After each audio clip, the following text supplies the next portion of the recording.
آپ نے قرآن بھی سن لیا، بائبل بھی سن لی، اب حدیث نبوی پر آ جائیے۔ آپ سب نے سن رکھا ہے نا کہ قبر میں 3 سوال ہوں گے، بولیے، سن رکھا ہے نا؟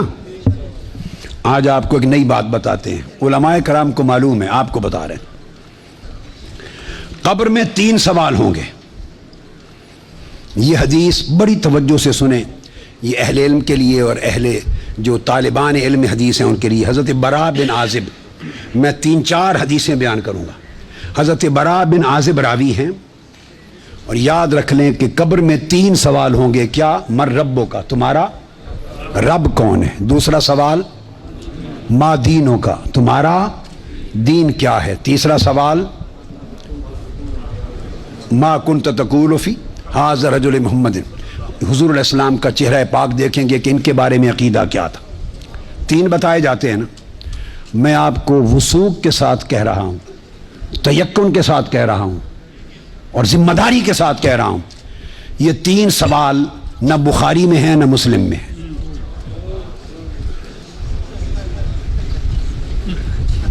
یہ 3 سوال نہ صحیح بخاری میں ہیں، سب سے بڑی کتب حدیث کی کون سی ہیں؟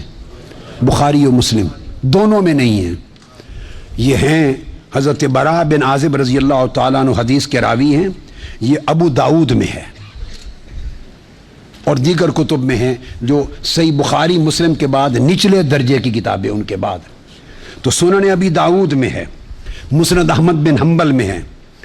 اس میں فرمایا کہ جب آپ میت کو دفنا دیتے ہیں اور اس کے بعد پھر فرشتے آتے ہیں، میں مختصر کر رہا ہوں تاکہ زیادہ چیزیں بیان ہو سکیں، وہ آ کے پوچھتے ہیں یا ھذا من ربک، اے بول تمہارا رب کون ہے؟ ما دینک، تمہارا دین کیا ہے؟ وما نبیک، اور تمہارا نبی کون ہے؟ پھر آگے جو مسلمان مومن ہے وہ جواب دیتا ہے۔ یہ حدیث براء بن عازب راوی ہیں اور دیگر کتب سے ہے، مگر میں آپ کو بتا رہا ہوں نہ بخاری میں نہ مسلم میں، ان سے نچلے درجے کی کتب حدیث صحاح میں اور دیگر کتب میں ہیں۔ سمجھ گئے بات؟ اس کا حوالہ دے دیا میں نے آپ کو۔ اب آپ آ جائیے بخاری اور مسلم کیا کہتی ہے۔ صحیح بخاری اور صحیح مسلم وہ بتاتی ہے کہ قبر میں ایک ہی سوال ہوگا۔ کیا بات؟ میں 3 سوال مانتا ہوں، میرے بارے میں کوئی نیا عقیدہ نہ سمجھ لیں اپنا، میں 3 مانتا ہوں، مگر میں بتا رہا ہوں کہ یہ 3 سوال نہ صحیح بخاری میں ہیں نہ مسلم میں ہیں، صحیحین سے نچلے درجے کی کتابوں میں ہیں، سنن ابی داؤد اور دیگر کتب میں۔ امام بخاری نے 3 سوالوں کی روایت نہیں بیان کی، امام مسلم نے 3 سوالوں کی حدیث کو روایت نہیں کیا۔ وہ کیا کہتے ہیں؟ امام بخاری اور امام مسلم سے بڑا امام تو حدیث میں کوئی نہیں، بولیے۔ وہ کہتے ہیں ایک ہی سوال ہوگا۔